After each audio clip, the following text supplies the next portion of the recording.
Buenos días, buenas tardes o buenas noches, mis queridos. Es un inmenso placer poder compartir un pedacito de mi historia con ustedes hoy. Mi nombre es Juana Saldívar, una señora de 78 años que ahora vive tranquilamente aquí en Tulum, en la costa de Quintana Roo. El mar se convirtió en mi refugio y mi cura después de tantas tormentas que enfrenté en la vida. Hoy mis días están llenos de cosas simples que me traen alegría. Todas las mañanas, antes de que salga el sol, preparo mi café de olla y camino por la playa, sintiendo la arena fría en mis pies.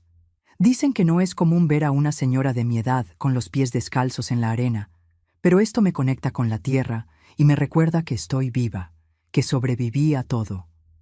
Después de la caminata, regreso a casa y comienzo a tejer sarapes de retazos. Cada pedacito de tela cuenta una historia, ¿saben? Colores vibrantes para los días de alegría, tonos oscuros para los momentos difíciles. Cuando termino un zarape, lo regalo a alguna familia necesitada de la comunidad. Comencé este trabajo después de que un huracán destruyó varias casas aquí hace unos 15 años. Vi tantas familias sin nada para abrigarse que tomé mis telas guardadas e hice mi primer zarape. Desde entonces ya he hecho más de 200. La gente me llama la abuelita de los retazos. Mi casita queda frente al mar. Muy sencilla, pero muy acogedora. En las paredes tengo fotografías de paisajes que yo misma tomé. Nunca me ha gustado mucho las fotos con personas. Prefiero guardar los recuerdos de las personas en el corazón. El aroma a café siempre está en el aire, y mi jardín de hierbas en el porche es mi pequeño rincón de curación. Tengo mejorana, romero, albahaca y otras hierbas que aprendí a cultivar con mi abuela materna. Y antes de continuar mi historia, quisiera hacerles un pedido especial. Cuéntenme aquí en los comentarios desde qué rinconcito de nuestro querido México o de Latinoamérica me están viendo y en qué momento del día este video llegó a ustedes. ¿Con una taza de café caliente por la mañana, en el descanso del almuerzo o ya acostaditos preparándose para dormir? Me encanta leer cada comentario suyo e imaginar quiénes son las personas que dedican un tiempecito de su día para escuchar las historias de esta abuelita. ¿Vamos a crear esta cadena de cariño? Saben, mis queridos, hoy voy a compartir con ustedes una historia difícil, pero que lleva una gran enseñanza sobre cómo la paciencia y la inteligencia pueden ser armas más poderosas que la fuerza bruta. Una historia de cómo transformé mi dolor en poder, sin jamás manchar mis propias manos. Es un viaje que comenzó hace muchos años en un pequeño pueblo del interior de Chihuahua, donde las apariencias engañaban y los hombres de bien escondían sombras terribles detrás de sus sonrisas. Nací en Valle de Allende, un pueblecito en el interior de Chihuahua, en 1947. Era un lugar donde todos se conocían, y los secretos viajaban de boca en boca más rápido que el viento del norte. Nuestra casa quedaba alejada del centro. Una construcción antigua de adobe con un corredor largo que abrazaba todo el terreno. El patio era enorme, con árboles de naranja, mandarina y guayaba, que mi padre, Leonardo Saldívar, cuidaba con tanto cariño. Papá era un hombre callado, trabajaba en la única carpintería del pueblo. Sus manos siempre olían a madera fresca y a pesar de su apariencia ruda, tenía un corazón blando como mantequilla cuando se trataba de mí y de mi madre. De él heredé los ojos verdes y la terquedad. Mamá, Amparo Saldívar, era maestra en la escuela municipal, una mujer hermosa, de cabello negro como la noche y una sonrisa que iluminaba cualquier ambiente. Tenía una voz dulce para enseñar y firme para educar. Fue con ella que aprendí el amor por los libros y la importancia de estudiar. Teníamos una vida simple, pero nunca nos faltó comida en la mesa ni amor en el corazón. Los domingos, después de misa, era tradición ir a la casa de mis abuelos paternos para la comida familiar. Don Ernesto Saldívar era un hombre respetado en el pueblo, dueño de muchas tierras y de la única tienda grande de Valle de Allende. Todo el mundo lo trataba con reverencia, quitándose el sombrero cuando pasaba. Doña Clotilde era una señora de pocas palabras, siempre ocupada con los quehaceres de la casa y obediente al marido. La recuerdo susurrándome historias mientras me enseñaba a bordar, siempre con una mirada distante, como si estuviera atrapada en otro lugar. Crecí jugando a las escondidas entre las plantas de maíz en la milpa detrás de nuestra casa. Mi mejor amiga era Celina, hija del panadero, una niña de mejillas rosadas y risa fácil. Juntas inventábamos historias, hacíamos muñecas de trapo y soñábamos con el día en que iríamos a la capital a estudiar. En la escuela yo destacaba en las clases de español y matemáticas. «Esta niña tiene futuro», decía el director. Y mamá sonreía orgullosa. Pero no todo eran flores. Desde pequeña, me di cuenta de que algo extraño ocurría cuando mi abuelo Ernesto y sus amigos se reunían en el granero de nuestra propiedad para jugar cartas y beber tequila. Eran siempre los mismos 8 hombres. Mi abuelo, el comisario Horacio, el juez Tadeo, el padre Ignacio, que solo se quitaba la sotana en esas ocasiones, el doctor Nicanor, médico del pueblo, el banquero Eustaquio, el presidente municipal Odilón y el hacendado Gervasio. Se llamaban a sí mismos la Hermandad del Mezquite y tenían un anillo igual con el símbolo de una hoja. Mamá no le gustaban esas reuniones. Cuando ellos llegaban, me llevaba al cuarto y cerraba la puerta. «No salgas de aquí hasta que yo te llame», decía con una firmeza que me asustaba. Una vez pregunté por qué papá nunca participaba en esos encuentros. «Tu padre es un hombre decente, hija», fue su única respuesta, susurrada mientras me abrazaba fuerte. En Valle de Allende, todo el mundo sabía que esos 8 hombres lo controlaban todo. Nada sucedía sin su conocimiento y aprobación. Si alguien necesitaba un préstamo, un tratamiento médico urgente o enfrentaba problemas con la ley, era a ellos a quien recurría. Y ellos ayudaban, sí, pero siempre cobraban un precio. A veces en dinero, a veces en favores, a veces en cosas que nadie se atrevía a comentar. Recuerdo una mañana de invierno. Yo tenía unos 10 años cuando vi a doña Etelvina, que vivía en la calle de abajo, llorando en nuestra puerta. Su hijo mayor se había metido en una pelea y estaba preso. Ella suplicaba que mamá intercediera ante mi abuelo para liberarlo. «Él me va a ayudar, pero ¿sabes lo que va a pedir a cambio, Amparo? No puedo. Mi hija solo tiene 15 años», sollozaba ella. Fue la primera vez que vi a mi madre enfrentarse a mi abuelo. Ella fue hasta su casa y volvió tarde en la noche, con la cara marcada por lo que parecía ser una bofetada. Pero el muchacho fue liberado al día siguiente. El tiempo fue pasando y yo creciendo, observando todo con ojos curiosos de niña, que poco a poco comprende los matices de la vida adulta. Cuando cumplí 12 años, mamá comenzó a enfermarse. Al principio eran solo toses frecuentes. Después vinieron las fiebres y el cansancio constante. El doctor Nicanor dijo que era tuberculosis. Papá vendió un pedazo de tierra que teníamos para pagar el tratamiento, pero nada parecía hacer efecto. Fue en esa época que comencé a notar las miradas extrañas que mi abuelo Ernesto me lanzaba cuando pensaba que nadie lo estaba viendo. Un escalofrío recorría mi columna cada vez que me llamaba mi princesita, y me sentaba en su regazo con las manos ásperas, acariciando mi cabello. Mamá, aún enferma, siempre encontraba una excusa para alejarme de él. «Juana necesita estudiar. Juana tiene que ayudarme con los medicamentos». Ella sabía. Sin decirlo con palabras, me protegía como podía. Nuestra vida simple en la casa de adobe con corredor se fue transformando con la enfermedad de mamá. Las risas fueron reemplazadas por el sonido de su tos. Los domingos en casa de los abuelos se volvieron raros. Papá trabajaba cada vez más para pagar las medicinas, llegando a casa solo para dormir algunas horas antes de volver a la carpintería. Y yo, a los 12 años, asumí responsabilidades de adulta. Cocinaba, limpiaba, daba las medicinas y aún estudiaba, porque mamá insistía en que no podía abandonar la escuela. «Nunca dejes que te quiten tu conocimiento, hija», susurraba en los momentos de lucidez. «Es lo único que nadie puede arrancarte». El invierno de 1960 fue el más frío que jamás vivimos en Valle de Allende. Los vientos cortantes parecían penetrar hasta los huesos, pero ningún frío era comparable al que sentí cuando mamá partió.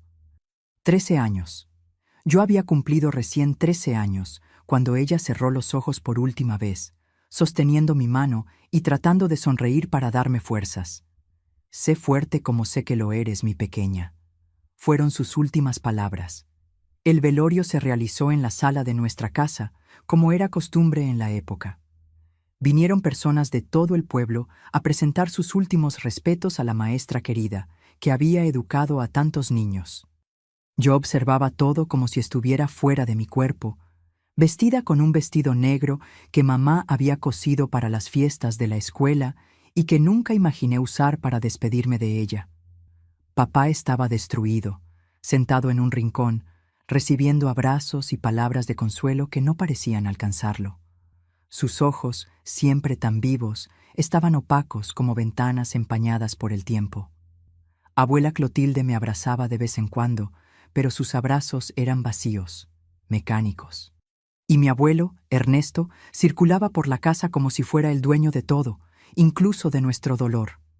«Mi nieta va a vivir conmigo ahora», anunció a todos los que llegaban sin siquiera consultar a mi padre. «Leonardo necesita trabajar, y una niña de esta edad necesita supervisión. Ella tendrá todo lo mejor en mi casa». Yo no quería ir. Algo dentro de mí gritaba para no salir de mi casa, para no separarme de papá. Pero en aquel pueblo, en aquella época, la palabra del patriarca era ley.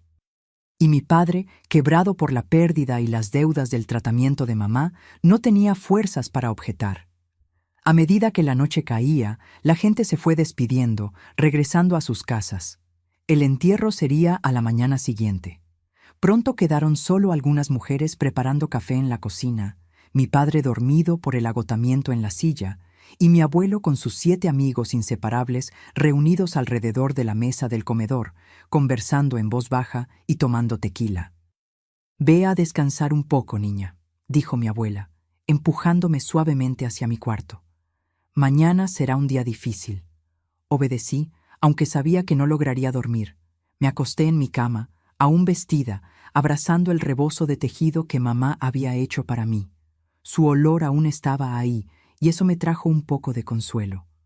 Oí las voces apagadas que venían del comedor, el tintineo de los vasos, ocasionalmente una risa contenida que parecía tan fuera de lugar en aquella casa de luto. No sé cuánto tiempo pasó cuando escuché pasos en el pasillo. Pensé que era papá finalmente yendo a acostarse, pero la puerta de mi cuarto se abrió lentamente y la silueta de mi abuelo apareció contra la débil luz del pasillo. «Princesita», susurró, «no deberías estar sola en una noche como esta. Ven conmigo». Algo en su voz me hizo retroceder contra la pared. «Estoy bien aquí, abuelo. Gracias». Pero él insistió, entrando al cuarto y sentándose en el borde de mi cama. Su aliento olía a tequila y cigarros. «Ahora que tu madre se ha ido, alguien necesita cuidar de ti, y yo voy a garantizar que tengas todo lo que mereces». Sus manos comenzaron a acariciar mi cabello, bajando por mi rostro. Instintivamente me alejé. Fue cuando él agarró mi brazo con fuerza. «Ven conmigo. Los hombres están esperando para dar el pésame personalmente a la nietecita de Ernesto. Es un honor, ¿sabías?». Intenté soltarme, pero él era demasiado fuerte. «Papá, papá», grité, esperando despertar a mi padre, pero en el estado en que se encontraba, dudo que hubiera escuchado un trueno. Mi abuelo me arrastró por el pasillo hasta el cuarto de atrás, donde guardábamos las herramientas, y donde aquella noche sus 7 amigos estaban sentados en círculo con vasos de tequila en las manos. Cuando entramos, todos se levantaron como si rindieran algún tipo de reverencia. «Aquí está ella, la joya de la familia Saldívar», anunció mi abuelo, empujándome al centro del círculo. 13 años recién cumplidos, pura como agua de manantial. Llegó la hora de que sea iniciada en la tradición de nuestra hermandad. Miré alrededor a los rostros de aquellos hombres que conocía desde que nací. El comisario Horacio, que siempre me daba dulces cuando me veía en la plaza. El doctor Nicanor, que había tratado a mi madre, el padre Ignacio, que los domingos me bendecía en la iglesia. Todos me miraban de una forma que nunca había visto antes, con un brillo extraño en los ojos que hizo que mi sangre se helara. Ustedes juraron secretos sobre lo que sucede en nuestras reuniones, continuó mi abuelo, sacando del bolsillo aquel anillo con el símbolo de la hoja de mezquite. Esta noche es especial. Es nuestra forma de honrar la memoria de Amparo y fortalecer los lazos de nuestra hermandad. En aquel momento, me di cuenta con terror de lo que estaba a punto de suceder. Intenté correr, pero el juez Tadeo bloqueó la puerta. ¿A dónde vas con tanta prisa, niña? ¿No quieres ser parte de algo más grande que todos nosotros? Por favor, supliqué, las lágrimas corriendo por mi rostro. Déjenme ir, mi padre me va a buscar. El presidente municipal Odilon se rió. Tu padre está durmiendo como una piedra. Le dimos un remedito especial en su café, cortesía de nuestro querido doctor aquí. El doctor Nicanor sonrió, levantando su vaso en un brindis silencioso. Yo miraba de uno a otro, incrédula. Estos hombres, estos pilares de nuestra comunidad, eran monstruos disfrazados de benefactores. Esto no está bien, dije con voz temblorosa, buscando algún vestigio de humanidad en aquellos ojos. Mi madre acaba de morir. Ustedes son amigos de mi abuelo. Usted es un sacerdote. Señalé al padre Ignacio, que solo bajó los ojos sin mostrar ningún remordimiento. Dios perdona todo, mi hija, murmuró, especialmente lo que se hace en nombre de la tradición. Mi abuelo se acercó nuevamente, sosteniendo mi barbilla con fuerza. Tu madre lo sabía, ¿sabes? Era para ser ella años atrás, pero tu abuelo materno la sacó de aquí antes de que pudiéramos iniciar el ritual. Rompió la tradición. Y mira lo que le pasó. Murió accidentalmente ahogado en el río y tu madre volvió a Valle de Allende. Se casó con tu padre, pero siempre supo que un día la deuda sería cobrada. Aquellas palabras cayeron sobre mí como piedras. ¿Mamá sabía? ¿Era por eso que ella siempre trataba de mantenerme lejos de mi abuelo? ¿Era por eso que tenía esa mirada de pavor siempre que la hermandad se reunía? No le crean si ella habla, continuó mi abuelo, dirigiéndose a los otros. Diremos que es el shock por la muerte de su madre, que está confundida, inventando historias. En aquel momento, en medio del terror, algo cambió dentro de mí. Fue como si un interruptor hubiera sido activado. Dejé de llorar, dejé de suplicar. Miré fijamente a cada uno de aquellos rostros, grabándolos en mi memoria, jurando silenciosamente que un día pagarían por lo que estaban a punto de hacer. El banquero Eustaquio fue el primero en notar el cambio. ¿Qué pasó con ella? ¿Por qué nos está mirando así? Tiene la misma mirada de su madre, comentó el hacendado Gervasio, pareciendo repentinamente incómodo. Esa mirada que promete venganza. Tonterías, rió mi abuelo, empujándome hacia el centro del círculo que formaban. Es solo una niña. ¿Qué podría hacer contra hombres como nosotros? Nosotros somos la ley aquí. Y entonces, bajo el mismo techo donde el cuerpo de mi madre aún estaba, aquellos 8 hombres liderados por mi abuelo decidieron que mi luto sería el escenario para su ritual de poder. Cerré los ojos y me transporté lejos de allí, a un lugar dentro de mí donde ellos no podían alcanzarme. Prometí a la memoria de mi madre que sobreviviría, que encontraría una forma de hacer justicia. A la mañana siguiente, en el cementerio, mientras el ataúd de mi madre descendía a la tierra, yo estaba allí de pie, con el rostro lavado y el vestido negro planchado, como si nada hubiera ocurrido. Mi abuelo y sus amigos también estaban allí, vistiendo sus trajes oscuros y expresiones solemnes de pesar. Hipócritas, recibían condolencias y ofrecían palabras de consuelo a los demás mientras me lanzaban miradas de advertencia. Nadie percibió el cambio en mí. Nadie notó que la niña que enterró a su madre no era la misma que había velado su cuerpo la noche anterior. Yo también había muerto, de cierta forma, y había nacido de nuevo con un único propósito: sobrevivir para vengarme. Los días que siguieron al entierro de mamá fueron un borrón de dolor y silencio. Como mi abuelo había anunciado, fui llevada a vivir en la gran casa de 2 pisos que quedaba en la plaza central de Valle de Allende.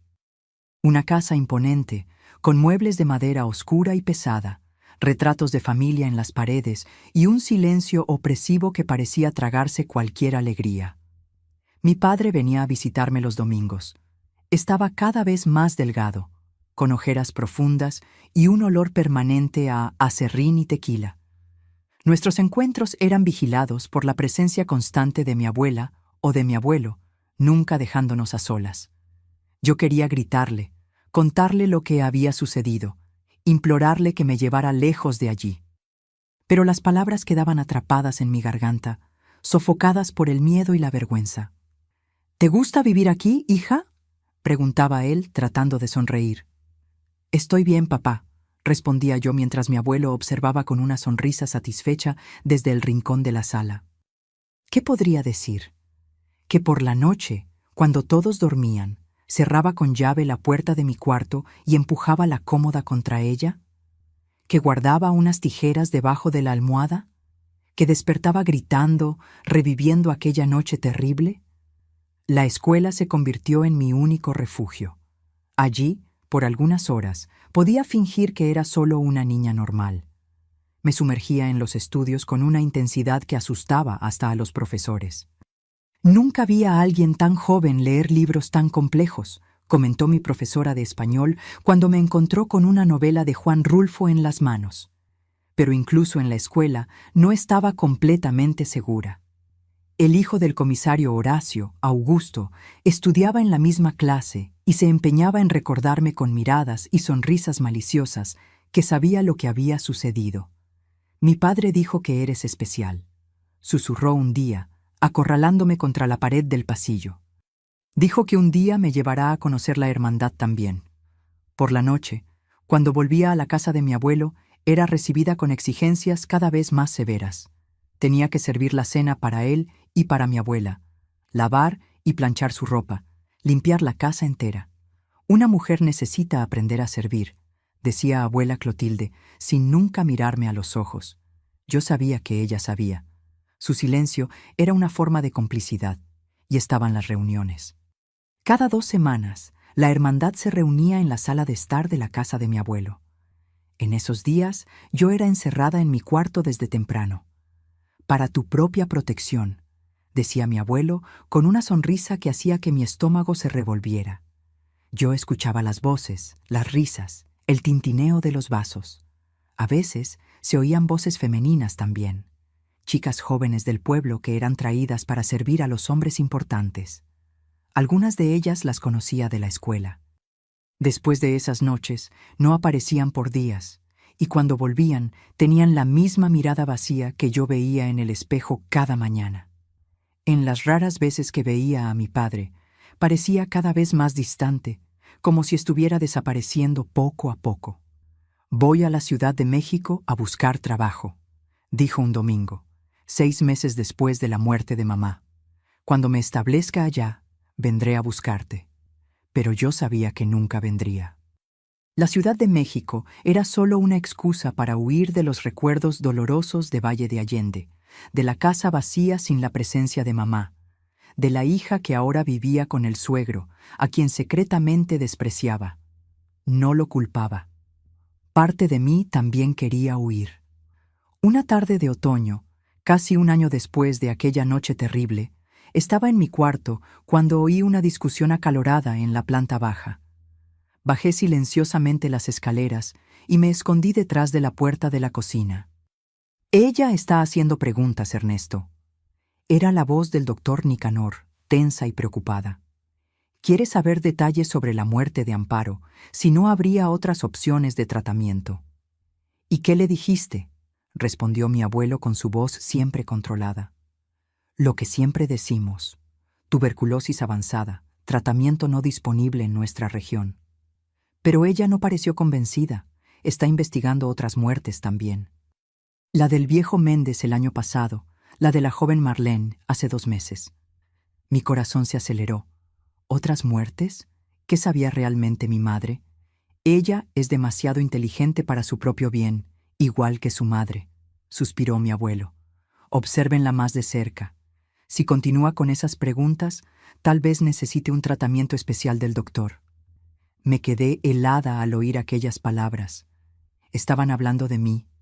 Estaban planeando silenciarme, como tal vez habían silenciado a mi madre. Subí las escaleras corriendo, mi corazón martilleando en el pecho. Al entrar en mi cuarto, cerré la puerta con llave y caí de rodillas, jadeando. Ellos no solo habían profanado mi cuerpo aquella noche terrible. Quizás habían matado a mi madre, o al menos no la trataron adecuadamente cuando podrían haberlo hecho. Esa misma noche, cuando todos dormían, me arriesgué a salir de mi cuarto. Bajé silenciosamente hasta el despacho de mi abuelo, una habitación prohibida donde guardaba sus documentos y donde la hermandad ocasionalmente se reunía para asuntos más oficiales. La puerta estaba cerrada con llave, pero yo sabía que él escondía una llave de repuesto en el marco del cuadro en el pasillo. Con manos temblorosas, tomé la llave y abrí la puerta, cerrándola detrás de mí. La luz de la luna entraba por la ventana, iluminando parcialmente el ambiente. La mesa de madera maciza, las estanterías de libros, el mueble bar. Comencé a revisar los cajones del escritorio, tratando de encontrar cualquier cosa que pudiera ayudarme a entender lo que estaba pasando. En el tercer cajón encontré un libro de registros. Al abrirlo bajo la débil luz de la luna, vi una lista de nombres, fechas y valores. Algunos nombres los reconocía, personas del pueblo que habían pedido ayuda a la hermandad. Al lado de cada nombre había anotaciones: terreno al sur del pueblo, hija mayor, servicios en el ayuntamiento, silencio permanente. Seguí buscando y en el fondo de otro cajón encontré un sobre con fotografías. Fotografías que hicieron que mi sangre se helara. Chicas jóvenes, algunas que conocía de la escuela, en situaciones que ninguna niña de mi edad debería ver. Y en varias de ellas, allí estaban ellos, los 8 hombres de la hermandad con sus anillos de mezquite. De repente oí pasos en el pasillo. Rápidamente puse todo de vuelta en su lugar, pero guardé una de las fotografías donde aparecían los 8 miembros claramente identificables. Me escondí detrás de la pesada cortina de terciopelo justo cuando la puerta se abrió. Era mi abuelo en su bata de seda, con un vaso de whisky en la mano. Él miró alrededor, desconfiado, como si sintiera que alguien había estado allí. Se acercó al escritorio, revisó los cajones. Por un momento terrible, pensé que sería descubierta. Pero entonces el teléfono sonó en la sala, sobresaltándolo. Después de un último vistazo por la habitación, salió cerrando la puerta. Esperé unos minutos, el corazón casi saliéndome por la boca, antes de salir de mi escondite. Rápidamente volví a mi cuarto, escondiendo la fotografía entre las páginas de mi diario, que mantenía oculto bajo una tabla suelta debajo de la cama. Aquella noche, acostada en la oscuridad, tomé una decisión. No podía enfrentarlos directamente. Eran demasiado poderosos. No podía huir. Me encontrarían. Solo me quedaba una opción: ser más inteligente que ellos, observar, aprender, descubrir sus puntos débiles y un día, cuando menos lo esperaran, usar ese conocimiento contra ellos. La niña asustada que había sido arrastrada a aquel cuarto trasero la noche del velorio estaba lentamente dando lugar a una joven calculadora, observadora, paciente. Comencé a prestar atención a todo. Conversaciones interrumpidas cuando yo entraba en una habitación, nombres susurrados, documentos dejados brevemente sin supervisión. «Estás diferente, Juana», comentó mi abuela un día, mientras yo servía el té. «Solo me estoy adaptando, abuela», respondí con una sonrisa ensayada. «Aprendiendo mi lugar». Ella pareció satisfecha con la respuesta, sin percibir el doble sentido de mis palabras. Yo estaba, de hecho, aprendiendo mi lugar, no el lugar que ellos querían que yo ocupara, sino el lugar desde donde podría observarlos mejor, recopilar información, planear. Las semanas se convirtieron en meses. Mi padre raramente aparecía, y cuando lo hacía, estaba cada vez más abatido, consumido por la bebida y la culpa. Mis 14 años llegaron sin celebración. En la escuela me volví aún más cerrada, hablando solo lo necesario, observando todo. Cierta tarde, volviendo de la escuela, pasé por la casa del juez Tadeo. Su esposa, doña Matilde, estaba en el jardín regando las flores. Al verme, me hizo señas para que me acercara. «¿Cómo estás, Juana?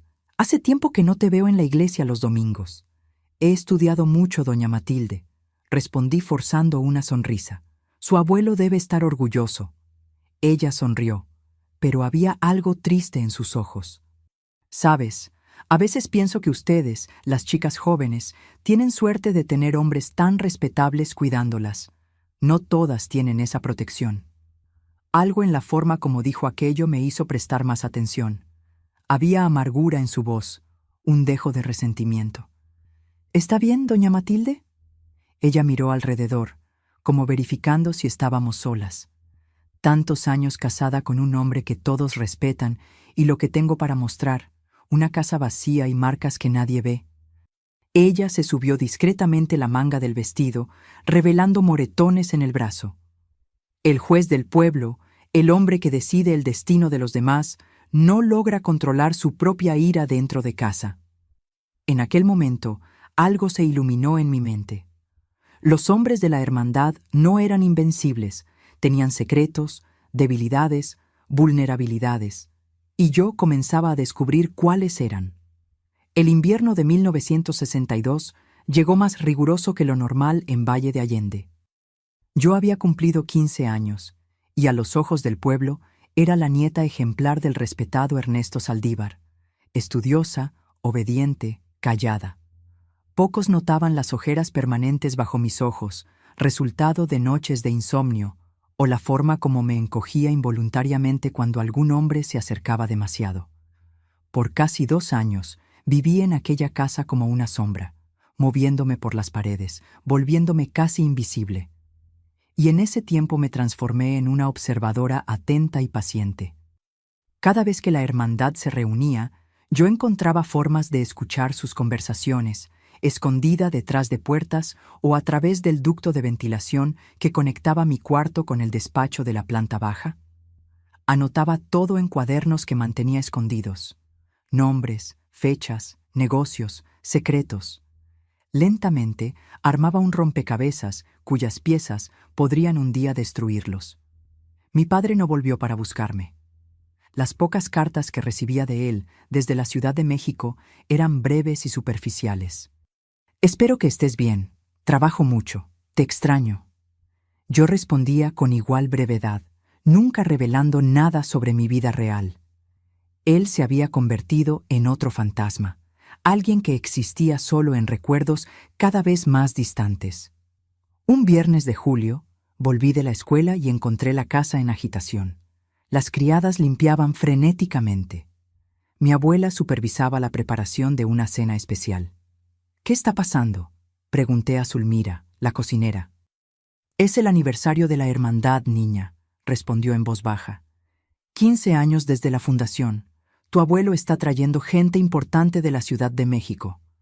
Mi corazón se aceleró. ¿Más miembros de la hermandad o solo invitados especiales? «Vas a servir en la mesa hoy», informó mi abuela entrando en la cocina. «Ponte el uniforme que dejé sobre tu cama». El uniforme era un vestido simple, pero mucho más corto y ajustado que cualquier cosa que yo normalmente usaría. Tragué saliva, pero asentí obedientemente. A las 7 de la noche, los invitados comenzaron a llegar. Los miembros habituales de la hermandad, claro, pero también 3 hombres de la Ciudad de México, un diputado federal, un magistrado y el dueño de una constructora. Me posicioné discretamente en la esquina de la sala, sirviendo bebidas según lo solicitado, tratando de parecer invisible mientras observaba y escuchaba. La conversación giraba en torno a un gran proyecto: la construcción de una nueva carretera federal que pasaría por Valle de Allende, valorizando enormemente las tierras alrededor. Tierras que, casualmente, habían sido adquiridas por los miembros de la hermandad en los últimos años. «El trazado oficial será aprobado la próxima semana», comentó el diputado, vaciando su vaso de whisky. «Gracias a nuestro amigo magistrado aquí, la acción popular contra el proyecto fue archivada. Y la constructora de Mendoza ya está preparada para iniciar las obras», completó mi abuelo sonriente. «En 2 años, nuestras propiedades valdrán 10 veces más». Un brindis por la hermandad del mezquite, propuso el juez Tadeo, levantando su vaso. 15 años de prosperidad y muchos más por delante. Mientras servía otra ronda de bebidas, sentí la mirada del diputado siguiéndome por la sala. Un hombre de unos 50 años, con una sonrisa que no alcanzaba los ojos. Cuando me acerqué para servirle, él sostuvo mi muñeca. «Ernesto, ¿no me dijiste que tenías una nieta tan encantadora?», comentó, sus ojos recorriendo mi cuerpo de una forma que me hizo sentir desnuda. Mi abuelo sonrió, aquella sonrisa que había aprendido a temer. «Regina está en casa de su hermana en Parral», dijo, refiriéndose a mi abuela, que había salido después de servir la cena. «Juana es una buena niña, siempre lista para complacer a nuestros invitados especiales». El significado de aquellas palabras flotó pesadamente en el aire. Sentí mi estómago revolverse, pero mantuve la expresión neutral. No era la primera vez que mi abuelo insinuaba algo así, pero generalmente eran solo palabras. Desde aquella noche terrible, la hermandad nunca más me había tocado, como si yo fuera propiedad exclusiva de mi abuelo, o como si estuvieran esperando algún momento especial. Y tal vez aquella noche fuera ese momento. La reunión continuó con más bebidas y risas cada vez más altas. Alrededor de las 10, mi abuelo me hizo señas. «Juana, ¿por qué no le muestras al diputado Olimpio nuestra colección de licores en el despacho? Estoy seguro de que le gustaría probar aquel whisky especial que guardamos para ocasiones como esta». El diputado sonrió, levantándose. «Será un placer». Mis piernas temblaban mientras lo guiaba hasta el despacho. Una vez dentro, él cerró la puerta y se sirvió una bebida, observándome con aquellos ojos fríos. «Así que tú eres la famosa nieta de Ernesto», dijo, acercándose. «Él habla mucho de ti en nuestras reuniones en la Ciudad de México.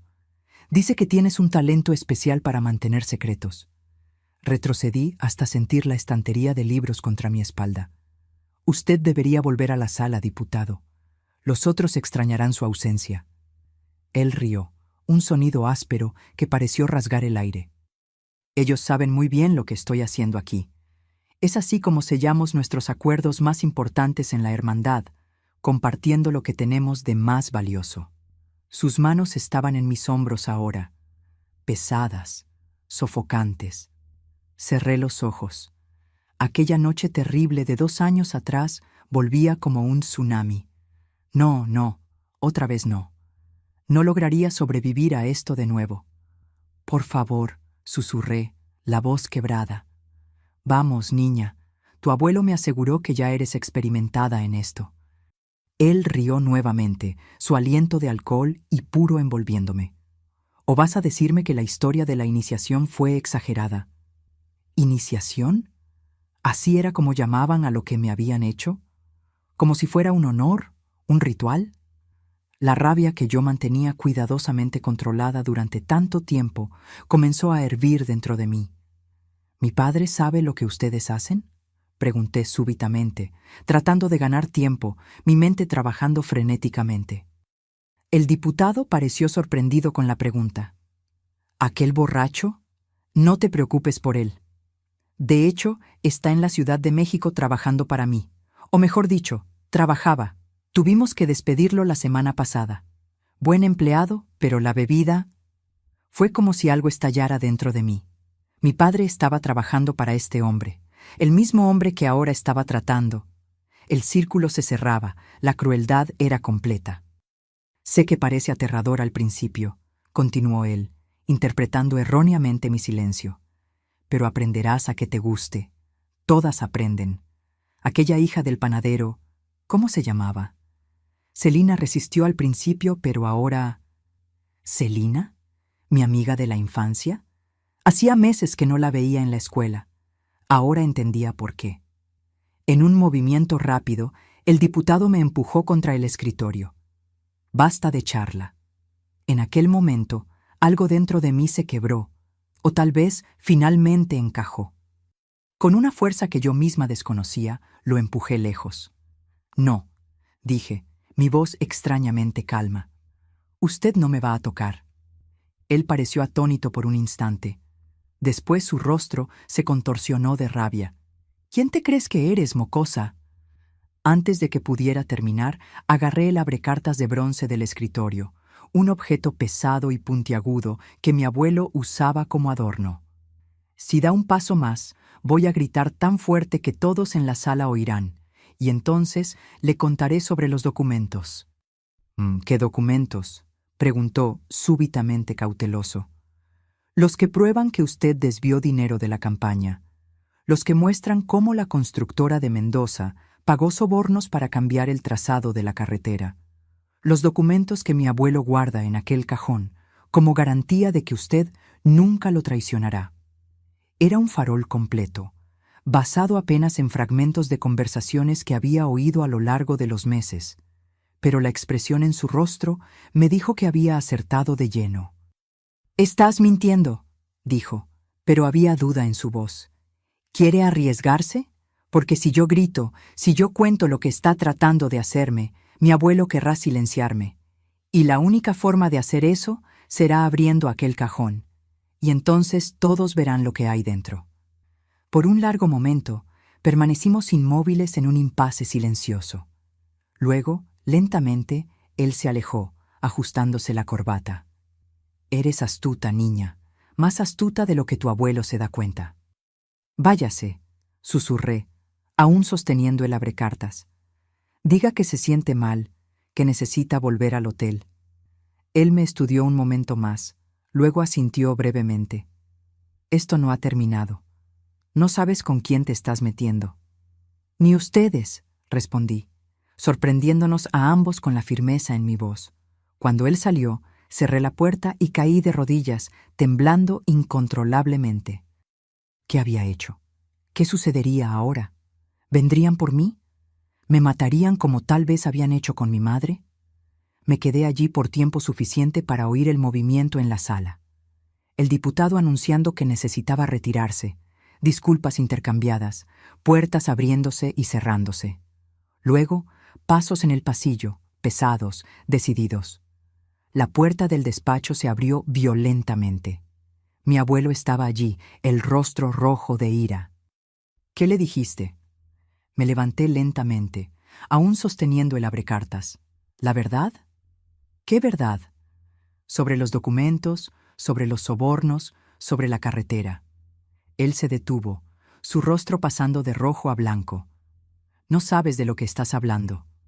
«Sé lo suficiente», respondí, sorprendiéndome nuevamente con mi propia calma. «Sé sobre la hermandad, sé lo que hacen con las chicas del pueblo, sé que tal vez mataron a mi madre». Sus manos se cerraron en puños. «¿Crees que puedes amenazarme? En mi propia casa tú no eres nada, Juana, nada».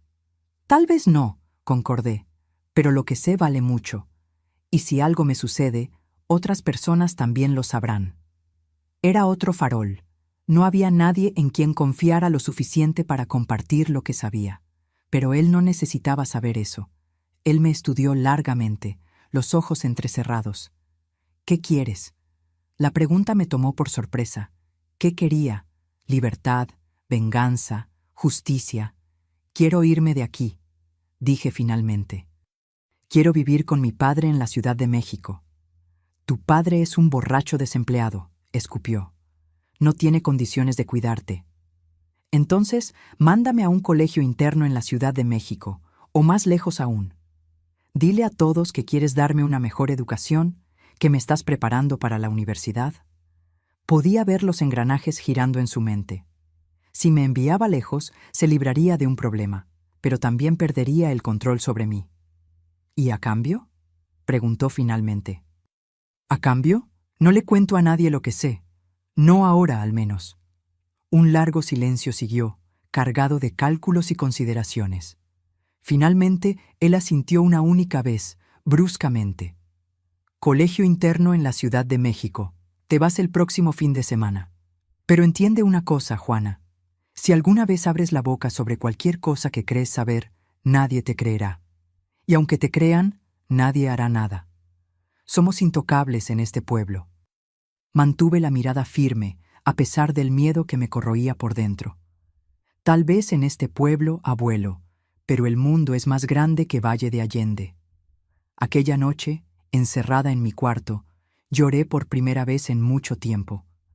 No eran lágrimas de desesperación, sino de alivio mezclado con determinación. Me iría, escaparía de aquel infierno. Pero no sería el fin. Sería apenas el comienzo. Sentada en el escritorio, bajo la débil luz de la lámpara, comencé a escribir en un nuevo cuaderno. En la parte superior de la primera página, con letras cuidadosas, escribí La caída de los 8 pilares. Debajo, los nombres de los miembros de la Hermandad del Mezquite, seguidos por todo lo que sabía sobre cada uno de ellos.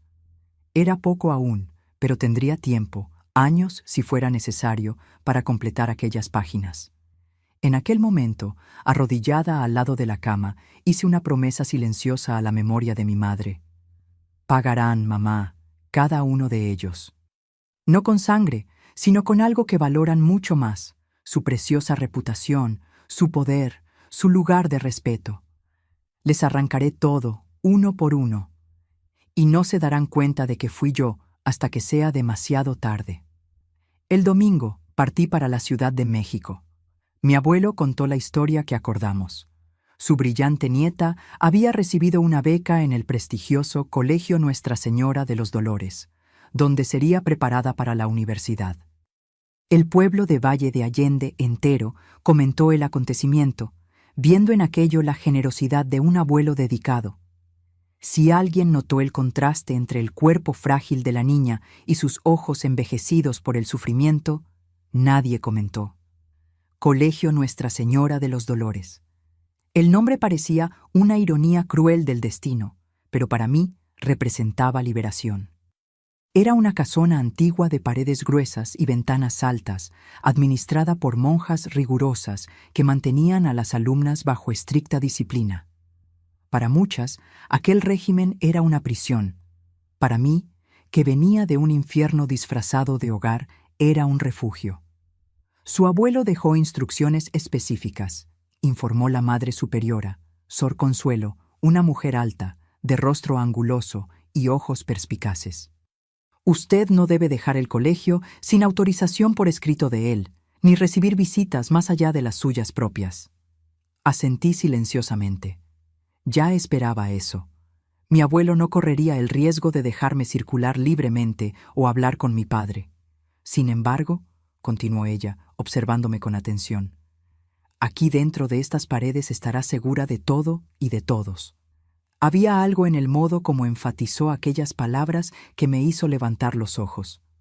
Por un breve instante, nuestras miradas se encontraron y tuve la inquietante sensación de que ella sabía.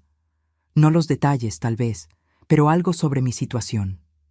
La señorita tiene los ojos de su madre, dijo suavemente. Amparo fue mi alumna hace muchos años. Mi corazón dio un salto. ¿Usted conoció a mi madre? Una sonrisa triste tocó sus labios. Muy bien, una joven brillante, determinada. Ella también vino aquí en circunstancias inusuales. Las piezas comenzaban a encajar. Mi madre había estudiado allí. Tal vez había sido enviada por razones similares a las mías. ¿Será que la hermandad existía desde hace tanto tiempo? Descanse hoy, dijo Sor Consuelo levantándose. Mañana comenzarán sus clases, y añadió, vacilando en la puerta. Juana, si necesita hablar, mi puerta siempre está abierta. En los meses siguientes, me sumergí en los estudios con una intensidad que impresionó hasta a las monjas más exigentes. Matemáticas, literatura, historia, ciencias. Absorbía todo con un hambre insaciable. Si el conocimiento era poder, como decía mi madre, yo me volvería poderosa. 3 veces mi abuelo vino a visitarme. Encuentros breves y tensos bajo la mirada vigilante de Sor Consuelo, que insistía en estar presente durante las visitas. Una regla del colegio, decía ella, aunque yo sospechaba que era una protección especial para mí. «Te ves bien», comentó él en la tercera visita, sus ojos estudiando mi rostro en busca de señales de rebeldía. «Lo estoy», respondí simplemente, manteniendo nuestro acuerdo claro. «¿Y usted, manteniendo su parte?» Un músculo se contrajo en su rostro. «Tu padre pregunta por ti». Sentí una punzada de esperanza. ¿Está bien? Le conseguí un empleo en la carpintería de Primo Augusto, aquí en la Ciudad de México. Lleva 2 meses sobrio. Hizo una pausa como si decidiendo cuánto debería revelar. Él no sabe que estás aquí. Piensa que estás estudiando en Monterrey. Otra mentira, otra manipulación, pero no demostré ninguna reacción. Gracias por cuidar de él. Mi abuelo pareció sorprendido por mi gratitud, por más falsa que fuera. Somos familia, después de todo. Sí, concordé, manteniendo la mirada fija en la suya. Y la familia lo es todo, ¿verdad? Aquella noche, después de que él partió, busqué a Sor Consuelo en su oficina. En los meses que pasé allí, desarrollamos una relación de respeto mutuo, pero nunca me había abierto completamente. Tal vez fuera hora de arriesgar. Madre, comencé vacilante. Mi madre estudió aquí porque estaba huyendo de algo, ¿verdad? Ella me observó por un largo momento antes de asentir lentamente. Su madre llegó aquí a los 16 años, enviada por su abuelo materno. Nunca habló abiertamente sobre el motivo, pero había señales. ¿Qué señales? El miedo en sus ojos, las pesadillas, la forma como temblaba cuando algún hombre se acercaba. La monja suspiró profundamente. Vi las mismas señales en otras niñas a lo largo de los años, y ahora en usted. Sentí lágrimas quemando en mis ojos, pero las contuve. ¿Qué pasó con ella después? Se graduó, fue a la universidad en la Ciudad de México, se volvió maestra, conoció a su padre, se casó. ¿Y entonces? Sor Consuelo hizo una pausa. Por alguna razón que nunca comprendí, volvió a Valle de Allende. Yo le aconsejé que no fuera, pero insistió en que necesitaba enfrentar sus miedos. Los enfrentó, susurré, y eso la mató. La monja extendió la mano, cubriendo la mía. Juana, ¿qué sucedió realmente con su madre? En aquel momento tomé una decisión. No podía cargar aquel peso sola. Necesitaba una aliada, alguien con conexiones, alguien fuera del alcance de la hermandad. Necesito contarle una historia, madre, sobre 8 hombres poderosos y un anillo con el símbolo de una hoja de mezquite. En las horas siguientes, conté todo. El velorio, la noche terrible, los 2 años viviendo bajo el mismo techo que mi agresor, los descubrimientos sobre la hermandad, mi huida negociada. Hablé hasta quedarme ronca, las palabras saliendo como veneno, siendo expulsado de mi cuerpo. Cuando terminé, Sor Consuelo permaneció en silencio por un largo tiempo, su rostro una máscara de indignación controlada. Siempre supe que había algo mal en Valle de Allende, dijo finalmente. Niñas llegando aquí con los mismos ojos atormentados, las mismas historias vagas sobre oportunidades educativas, pero nunca imaginé algo tan sistemático, tan perverso. ¿Me cree entonces?, pregunté. Completamente, y voy a ayudarla. ¿Cómo?, pregunté, un hilo de esperanza encendiéndose. Tengo conexiones, Juana. Mi hermano es fiscal en la Ciudad de México. ¿Podemos ir a la policía? ¿Presentar una denuncia formal? Negué vehementemente con la cabeza. No, son demasiado poderosos. Tienen amigos en todas partes. Cualquier investigación oficial sería sofocada, y entonces sabrían que hablé. Y si lo supieran... Dejó la frase incompleta, el miedo implícito. Sor Consuelo me estudió largamente. Entonces, ¿qué sugiere? Venganza, respondí simplemente. No con violencia o escándalos públicos que puedan ser manipulados, sino destruyendo lo que ellos más valoran, su reputación, su poder, su lugar en la sociedad. Uno por uno, metódicamente, sin dejar rastros que lleven a mí. Un silencio pesado cayó sobre nosotras. Podía ver la lucha interna en el rostro de la monja, el deseo de justicia contra los principios cristianos de perdón. No es venganza, dijo finalmente, como si leyera mis pensamientos. Es justicia, y justicia, verdadera justicia, no puede ser obtenida a través de los canales oficiales, no en este caso. ¿Me ayudará?, pregunté casi sin respirar. Lo haré, respondió con una firmeza que me sorprendió. No como religiosa, sino como mujer, como alguien que falló en proteger a su madre y no fallará con usted. En los años siguientes, el Colegio Nuestra Señora de los Dolores se volvió más que un refugio. Se convirtió en mi base de operaciones. Sor Consuelo, usando su posición respetada y sus amplias conexiones, comenzó a recopilar información sobre cada miembro de la hermandad. Su hermano, el fiscal Elio Montero, sin nunca saber todos los detalles, proporcionaba acceso a registros oficiales, investigaciones archivadas, rumores en los círculos jurídicos. A los 18 años, me gradué como la mejor alumna de mi clase e ingresé en la Facultad de Derecho en la Ciudad de México. Mi abuelo, satisfecho con mi aparente conformismo y buena conducta, accedió a financiar mis estudios. Otra forma de mantenerme bajo control, pensaba él.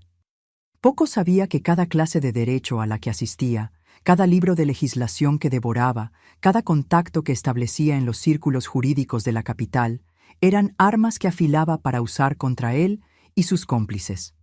Fue en la facultad que finalmente encontré a mi padre. Un encuentro casual en la calle, frente a una cafetería. Él estaba más delgado, más viejo, más sobrio, y con un brillo en los ojos que hacía años no veía. ¿Juana?, preguntó incrédulo. ¡Mi hija! Nos abrazamos allí mismo en la acera, llorando abiertamente. Él me contó que llevaba 3 años trabajando en la carpintería, que tenía un pequeño apartamento, que había entrado en un grupo de apoyo para alcohólicos. Me contó que mi abuelo le decía que yo estaba bien, estudiando en Monterrey, pero que no quería verlo hasta que se enderezara completamente. Él mentía, papá, dije, sosteniendo sus manos. Estuve aquí en la Ciudad de México todo el tiempo. Nos encontramos regularmente después de eso, reconstruyendo poco a poco nuestra relación. Nunca le conté toda la verdad sobre lo que había ocurrido aquella noche en el velorio. No quería que cargara con ese peso, o peor, que intentara alguna acción impulsiva contra mi abuelo. Pero él sabía que algo terrible había sucedido. Algo que había cambiado profundamente a la niña que él conociera. «Voy a arreglar las cosas, Juana», prometió en una de nuestras conversaciones. «No sé cómo, pero lo haré». «No es necesario, papá», respondí abrazándolo. «Yo estoy ocupándome de eso». En 1968, a los 21 años, me gradué en Derecho.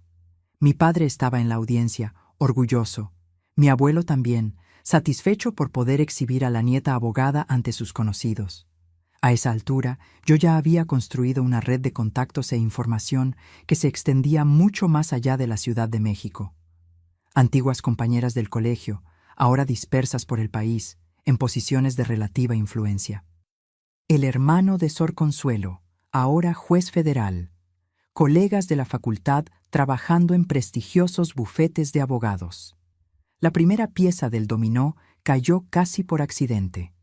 El médico de la hermandad, Dr. Nicanor, vino a la Ciudad de México para un congreso de medicina. A través de contactos en el hotel donde se hospedaba, conseguí acceso a su habitación y planté documentos comprometedores. Registros falsificados de abortos ilegales realizados en su clínica, con firmas falsificadas de pacientes que eran esposas de hombres influyentes de la región. Una denuncia anónima llevó a la Policía Federal a encontrar los documentos. El escándalo fue inmediato. Incluso sin pruebas concretas de la autenticidad de los documentos, la mera sospecha fue suficiente para destruir su reputación. Su esposa pidió el divorcio, su clínica perdió pacientes y, eventualmente, él dejó Valle de Allende, desacreditado y arruinado. Observé de lejos, a través de los periódicos y los relatos de Sor Consuelo, que mantenía contacto con personas en el pueblo. Un sentimiento extraño me invadió, no exactamente satisfacción, sino una especie de fría confirmación. El plan funcionaba, y era solo el principio. El segundo en caer fue el comisario Horacio. Una investigación confidencial sobre corrupción policial, iniciada discretamente por el fiscal Elio Montero a petición mía, reveló un esquema de sobornos que él comandaba. Las pruebas, cuidadosamente recopiladas a lo largo de meses, fueron aplastantes. Perdió el cargo, fue procesado, condenado. El tercero fue el banquero Eustaquio. Documentos sobre préstamos fraudulentos y lavado de dinero encontrados por un auditor del Banco de México durante una inspección de rutina llevaron a la intervención del banco y a su prisión preventiva. Para el presidente municipal Odilon, la estrategia fue diferente. Cartas anónimas enviadas a su esposa revelaron una aventura que mantenía desde hacía años con su secretaria. Fotos comprometedoras obtenidas a través de un detective privado contratado por el hermano de Sor Consuelo fueron anexadas. El escándalo familiar, sumado a acusaciones de desvío de recursos públicos que coincidentemente surgieron en la misma época, destruyeron su carrera política. El hacendado Gervasio fue el quinto. Antiguos documentos de propiedad que comprobaban que parte de sus tierras había sido tomada ilegalmente de pequeños agricultores décadas antes, fueron descubiertos en los archivos del notario y entregados a las familias perjudicadas.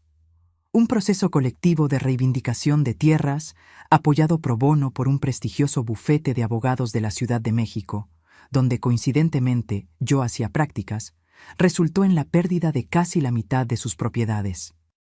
Para el padre Ignacio, la caída vino a través de una joven valiente que, alentada y protegida por mí, a través de Sor Consuelo, denunció los abusos que había sufrido. Otras víctimas aparecieron. La diócesis abrió una investigación y lo transfirió a un monasterio aislado en el interior de Michoacán. El juez Tadeo, tal vez el más difícil debido a su posición, cayó cuando grabaciones de conversaciones telefónicas comprometedoras hechas con equipo proporcionado por el fiscal Helio, quien ya sospechaba de él desde hacía años, fueron enviadas anónimamente al Tribunal de Justicia. Las grabaciones revelaban tráfico de influencias, venta de sentencias, abuso de poder.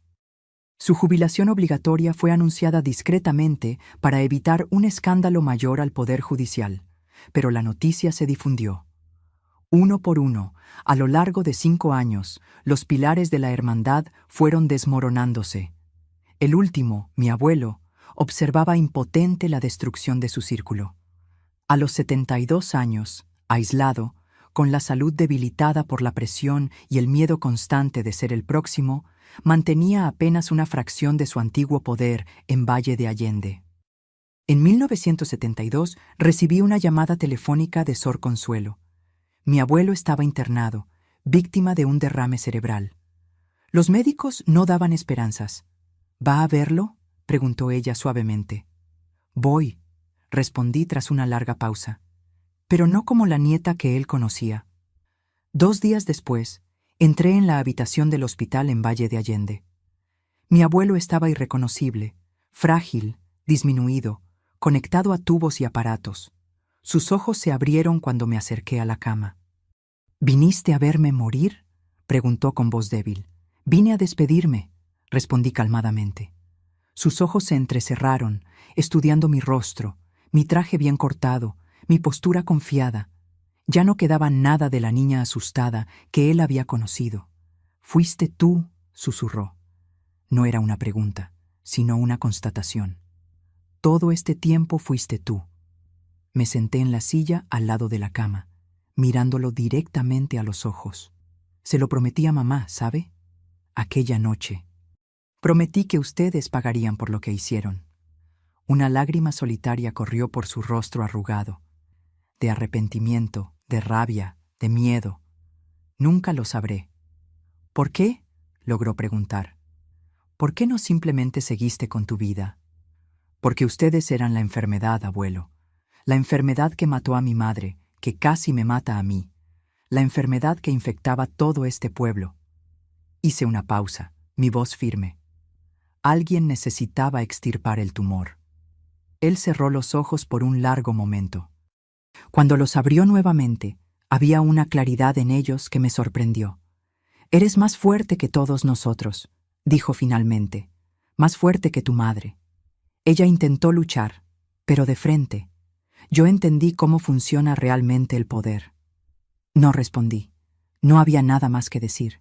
Me levanté, ajusté mi bolso. «Adiós, abuelo». Cuando llegué a la puerta, su voz me alcanzó, casi inaudible. «Has ganado, Juana. La hermandad ha terminado». Me volví una última vez. No, abuelo, no he ganado. Solo hice justicia. Él murió aquella noche. En el funeral, 3 días después, permanecí al lado de mi padre, ambos en silencio, observando el ataúd descender a la tierra. Ninguno de los antiguos miembros de la hermandad asistió. El pueblo de Valle de Allende, sin saber completamente lo que había ocurrido en los últimos años, sentía apenas que una era había llegado a su fin. Al dejar el cementerio, mi padre apretó mi mano. ¿Está terminado ahora? Miré hacia el horizonte, hacia las montañas distantes, más allá del pequeño pueblo que había sido el escenario de tanto sufrimiento. Sí, papá, está terminado. Pero no lo estaba, no completamente. Había aún una parte de la promesa por cumplir. La parte más difícil, quizás, aprender a vivir, no solo a sobrevivir. Encontrar algún tipo de paz. Hoy, sentada en el porche de mi casa en Tulum, observando el mar que se extiende hasta el horizonte, pienso en el largo camino que me trajo hasta aquí. 78 años. ¿Quién diría que llegaría tan lejos? Después que todo terminó en Valle de Allende, decidí que era hora de realmente vivir, no solo sobrevivir o vengarme. Mi padre vino a vivir conmigo en la Ciudad de México. Compré un apartamento pequeño, pero confortable, con el dinero de la herencia de mi abuelo. Una ironía que no me pasó desapercibida. Él vivió 15 años más, recuperando lentamente la alegría que el alcohol y el luto le habían robado. Volvió a trabajar con madera, pero ahora haciendo pequeños muebles artesanales que vendía en ferias de artesanía. Sus manos, antes callosas por el trabajo pesado en la carpintería, se volvieron increíblemente hábiles en crear pequeñas obras de arte. «Creo que heredé esto de tu abuelo materno», decía con una sonrisa tímida. Él era carpintero, ¿sabías?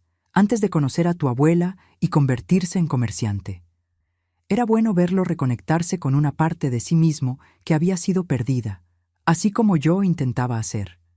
Él murió en 1987, pacíficamente durante el sueño. Tenía 65 años, no una vida larga, pero una que terminó en paz, y eso me reconfortaba. En cuanto a mí, continué en la abogacía, no en bufetes prestigiosos o casos de alto perfil, aunque tuve ofertas. Preferí trabajar con los más vulnerables, mujeres en situación de violencia doméstica, niños abusados, familias amenazadas por poderosos. Mi experiencia personal se transformó en una herramienta para ayudar a otros. Cada vez que conseguía una orden de protección para una mujer amenazada, cada vez que un niño era retirado de un hogar abusivo, sentía que una pequeña parte de la deuda con mi madre estaba siendo pagada. En 1975 conocí a Gabriel, un profesor de historia en la universidad, un hombre amable, con ojos bondadosos y una paciencia infinita. Cuando le conté mi historia, no todo de una vez, sino poco a poco, a medida que la confianza crecía, él no retrocedió horrorizado ni me miró con lástima. Simplemente me abrazó y dijo: «Eres la persona más fuerte que he conocido». Nos casamos en 1977. No tuvimos hijos biológicos. Algunas heridas son demasiado profundas para cicatrizar completamente. Pero en 1980 adoptamos a Lucía, una niña de 5 años que había pasado por una situación de abuso. Ella tenía los mismos ojos asustados que yo veía en el espejo cuando era niña. Tal vez por eso, cuando la vi en el orfanato, supe inmediatamente que era mi hija.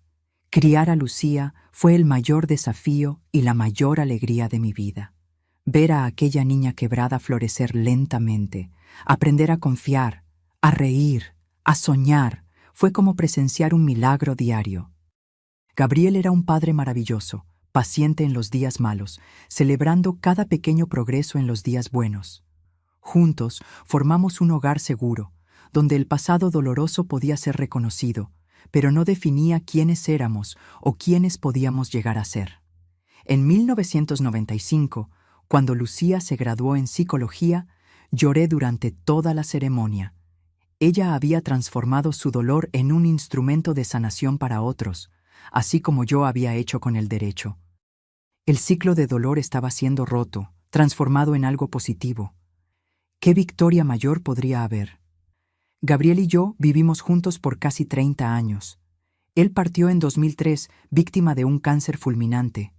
No llores por mí, pidió en los últimos días, sosteniendo mi mano.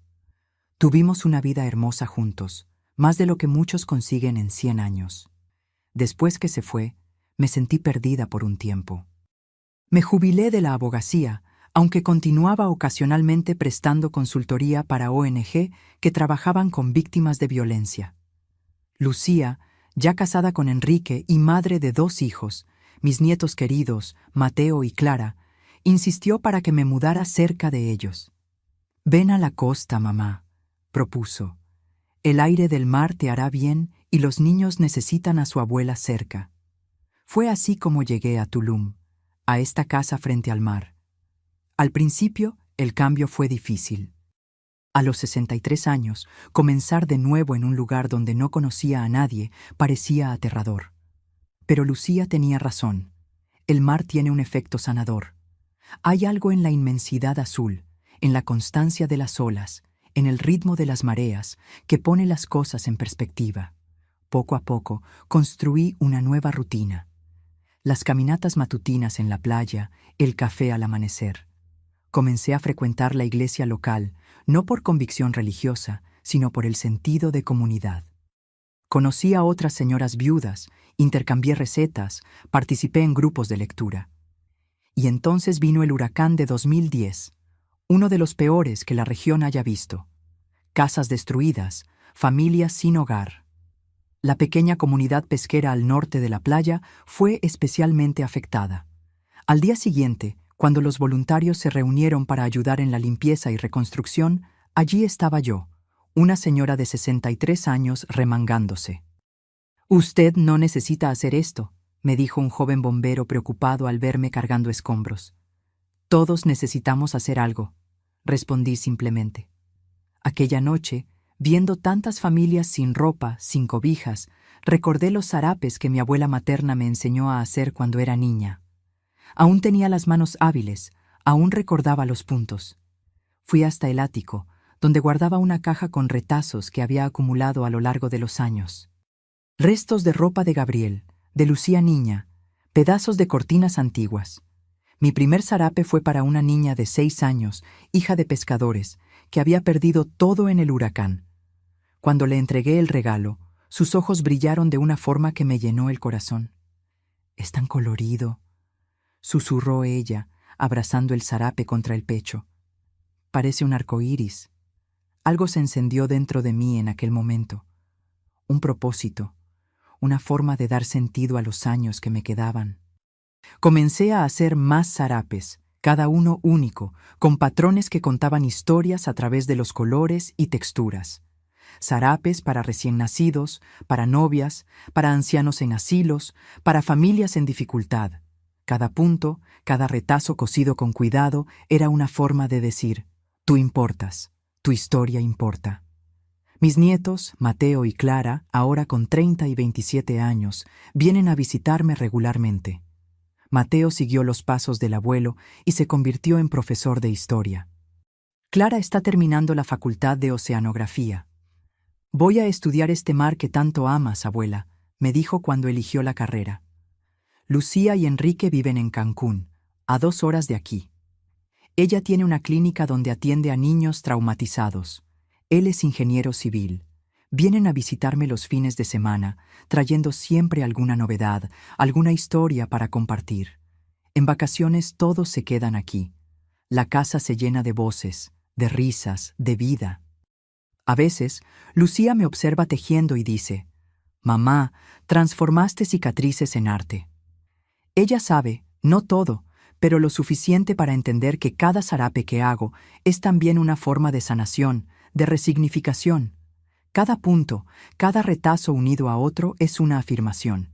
Lo roto puede ser recompuesto, lo desgarrado puede ser reparado, lo que fue descartado puede ganar nuevo valor. No hablo mucho sobre el pasado, sobre Valle de Allende, sobre la hermandad. Es una historia que pertenece a otro tiempo, a otra Juana. Pero tampoco niego. Las cicatrices son parte de quien soy, aunque ya no me duela tocarlas. La última vez que volví a Valle de Allende fue en 2015, 55 años después de los eventos que marcaron mi vida. El pueblo había cambiado mucho, más grande, más moderno e irreconocible en muchos aspectos. Visité el cementerio, dejé flores en las tumbas de mis padres, pasé por la antigua casa de mi infancia, ahora una pequeña posada. El actual propietario, al saber que yo había nacido allí, insistió en mostrarme las reformas, orgulloso de las mejoras. «Esta casa tiene una energía buena», dijo mientras caminábamos por el corredor que un día fue el escenario de mis juegos infantiles. «Dicen que hubo mucho sufrimiento aquí antiguamente, pero creo que fue exorcizado. Ahora solo trae alegría a quien se queda». Sonreí, pensando que tal vez él estuviera en lo cierto. Tal vez los lugares, como las personas, pueden ser redimidos, renovados, renacidos. Ahora, a los 78 años, sentada en mi porche en Tulum, viendo el sol ponerse sobre el Atlántico, siento una paz que nunca imaginé posible en mi juventud. No es una paz perfecta o completa. Hay días en que los recuerdos vuelven, en que despierto de una pesadilla con el corazón acelerado, en que un olor, un sonido me transporta de vuelta a aquella noche terrible. Pero es una paz suficiente, una paz conquistada, una paz tejida como mis zarapes, a partir de fragmentos rotos transformados en algo nuevo, algo cálido, algo que protege y reconforta. Y tal vez, al fin y al cabo, esa sea la verdadera venganza. No la destrucción de quienes me hirieron, sino la construcción de una vida que ellos no consiguieron quitarme. Una vida de significado, de belleza, de conexión. Una vida que dice, ustedes no ganaron. Yo gané, no por haberlos derribado, sino por haberme levantado nuevamente. Mis queridos que me han acompañado hasta aquí, quiero compartir con ustedes algunas verdades que aprendí en este largo viaje que es la vida. Si estás pasando por situaciones difíciles, por abusos que parecen no tener fin, por injusticias que parecen demasiado grandes para enfrentar, quiero que sepas, no estás solo, y más importante, existe un camino más allá del dolor. Aprendí que la edad no define nuestra fuerza, sino nuestra capacidad de recomenzar cada día. Cuando miro hacia atrás, veo que cada recomienzo en el colegio interno, en la facultad, como abogada, como madre, como abuela, fue una victoria silenciosa sobre aquellos que intentaron definirme por el trauma. Mis arrugas son mapas de supervivencia. Cada una cuenta una historia de dolor superado. Cuando me miro al espejo hoy, no veo a la niña aterrorizada de aquella noche terrible, ni a la joven calculadora que planeó su venganza por años. Veo a una mujer que, a pesar de todo, eligió vivir plenamente. La vida me enseñó que hasta en la oscuridad más profunda, nuestra luz interior nunca se apaga. Incluso en los momentos más sombríos en la casa de mi abuelo, había una chispa en mí que se negaba a morir. Cultiva esa chispa, protégela como tu bien más preciado. Mi experiencia me enseñó que nuestra historia no termina en los capítulos dolorosos. Lo que te sucedió es solo una parte de tu historia, no es toda ella. Eres mucho más que los traumas que sufriste, mucho más que las manos que intentaron disminuirte.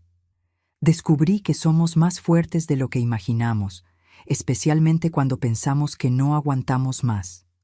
La fuerza no viene de repente como una revelación. Se construye día a día, resistencia tras resistencia, elección tras elección. El tiempo no cura todas las heridas, pero nos enseña a vivir con ellas y aún así sonreír. Las cicatrices permanecen, sí. Hay noches en que aún despierto sobresaltada, hay recuerdos que aún duelen. Pero esas cicatrices no me impiden bailar en la lluvia con mis nietos, sentir el sol en mi rostro, amar y ser amada. Aprendí que la verdadera fortaleza no está en nunca caer, sino en levantarse todas las veces. Cada vez que me sentí quebrada y encontré fuerzas para dar un paso más, estaba reconstruyéndome, más fuerte, más sabia, más completa. Si estás sufriendo en manos de alguien que debería protegerte, debes saber que hay salida. No estoy diciendo que sea fácil, ni que el camino sea el mismo para todos. Cada situación es única. Cada recurso disponible es diferente, pero existen personas que pueden ayudar. Consejeros, profesores, trabajadores sociales, organizaciones comunitarias, líneas de apoyo. No tengas vergüenza de buscar ayuda. La vergüenza pertenece a los agresores, nunca a las víctimas. En cada país, en cada ciudad, hay personas dedicadas a proteger a los vulnerables. Búscalas. Si la primera puerta a la que llamas no se abre, toca otra y otra hasta encontrar quién pueda ayudarte. Tu vida y tu dignidad importan, no importa lo que te hayan dicho. A quienes son testigos del sufrimiento de otros, un vecino, un compañero de escuela, un familiar, no desvíes la mirada. Muchas veces, todo lo que una persona en situación de abuso necesita es alguien que crea en ella, que extienda la mano, que diga, te veo. Sor Consuelo fue esa persona para mí. Tal vez tú puedas ser esa persona para alguien. Y si estás del otro lado de la tormenta, como yo estoy ahora, si has sobrevivido, te has reconstruido, has encontrado paz, comparte tu historia cuando puedas, como puedas, no para revivir el dolor, sino para mostrar que es posible atravesarlo. Tus palabras pueden ser la luz que guía a alguien a través de la oscuridad.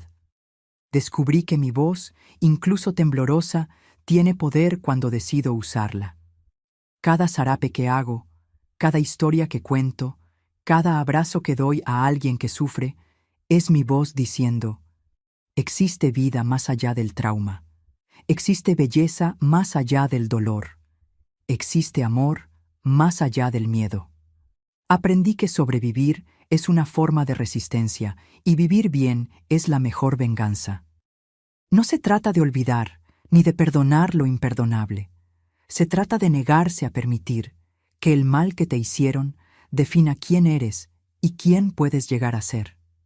Mis queridos, les agradezco por haberme escuchado hasta aquí, por haber caminado conmigo por este camino de memorias difíciles y renovadas esperanzas. Me han dado un gran regalo, la oportunidad de transformar mi historia en algo que quizás pueda iluminar el camino de otros. Si mi historia tocó su corazón, si se reconocieron en alguna parte de ella, por favor, hagan algo ahora mismo. Suscríbanse a este canal, activen la campanita para recibir notificaciones. Cada suscripción me da fuerza para seguir compartiendo historias que pueden marcar la diferencia en la vida de alguien. Compartan este video inmediatamente con alguien que crean que necesita escuchar este mensaje de esperanza. Nunca saben quién está sufriendo en silencio, necesitando exactamente las palabras que escucharon aquí hoy. Su compartir puede literalmente salvar una vida, puede ser la mano extendida que alguien está desesperadamente esperando. Y si han visto hasta aquí, dejen en los comentarios la palabra resistir. Esto me mostrará que realmente escucharon mi historia, que están conmigo en esta misión de transformar dolor en esperanza. Háganlo ahora. No esperen ni un minuto más. Juntos podemos crear una cadena de fuerza y sanación que alcance todos los rincones donde el dolor aún reina. Recuerden siempre, nuestras cicatrices cuentan nuestra historia, pero nosotros elegimos cómo continúa esa historia. Y yo elegí y elijo todos los días que la mía continúe con amor, con propósito, con esperanza. Que la suya también pueda ser así.